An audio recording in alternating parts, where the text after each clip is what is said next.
Jake, let's turn our attention to cornerback, another area that the Browns could potentially look to do something in. And we'll take a look at some of the guys that are still available out there. Tell me who you like out of the group of free agents that are possibly still out there. You see the list: Brian Poole. William Jackson's probably higher end one as far as dollars are going to go. He's going to get a big-time contract. Who of those available do you think fits with what the Browns might want to do? Well, Brian Poole is a really interesting slot guy. I mean, he's been with the Jets 2 straight years, over 70 Pro Football Focus grades, and just a guy who always interests me. Solid in coverage, solid in run support. You have to be a run support guy out there too. I think he can be a really nice threat in terms of how they handle their pass coverage, and especially if they want to use a varying level of different defensive backs. I think he's particularly interesting. William Jackson, been with Cincinnati his whole career out of Houston, has had ups. Recently, kind of some inconsistent stretches, but is in my opinion the best corner left on the market. I mean, he can do a bunch of different stuff, can probably play more man than anybody else in that group, and you feel good about him. The other 3 are more, the aging zone type of corners. I mean, Xavier Rhodes, has had a resurgence in that Chris Ballard structure there, and kind of the different things that they do with coverage in more zone-based things in Indianapolis. Patrick Peterson has lost a step or two, but can still thrive based on intuition and perception, and those 3 are how they've seen so many plays over time. And Richard Sherman's included in that group, another guy who's just been around.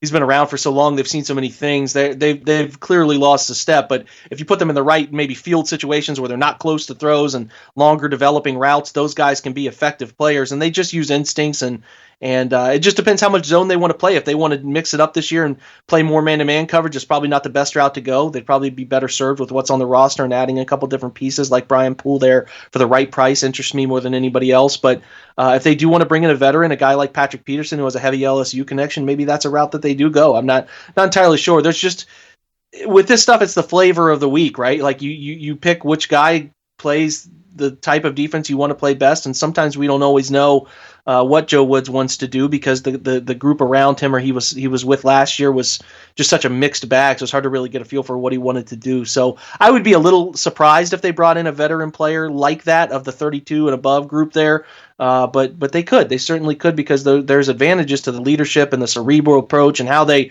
teach guys to prepare and stuff like that. So that could certainly be an element, but if I were to guess, Brian Poole's the most likely name there. Guys like Troy Hill, who are also slot threats, could also be a name to pay attention to there. I think that they are going to have to replace Kevin Johnson. If they want to do that with a nickel, that's usually an affordable position that you can still get really good players at. So that's where my eyes are.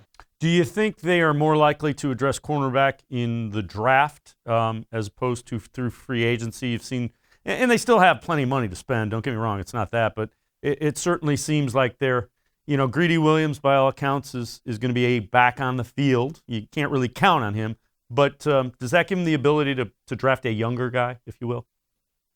I say yes to both. I think they got to look at it this way. Denzel Ward, 3 years into the league, has not played 16 full games in a year. A great player, a guy that I think they keep around and signed to a big deal, and he's great when he's on the field, but the fact of the matter is he has not found a full season into the NFL yet. Greedy Williams, I have to see him get hit on that shoulder to have any feeling whether he's going to be able to consistently play or not. So your top 2 guys, you don't feel like are durable players. So you have to go get people. I go get a slot corner, I go get a veteran outside corner, and then I draft a couple guys because I think you have extra picks in this draft, and this is a deep, deep cornerback draft at the beginning and in the middle rounds, and even guys who are just like late round Bruce Feldman type freak of nature players that have been written about that can really do a bunch of different things. So I hope they go multiple. They sign a couple guys, or sign at least one guy at the position, and then go get a couple in the draft or vice versa, because I think it's a depth position they need to continue to address. You can never have enough good coverage players, especially those guys on rookie deals, and I hope that they can go out and get better at that position. And it just happens to match up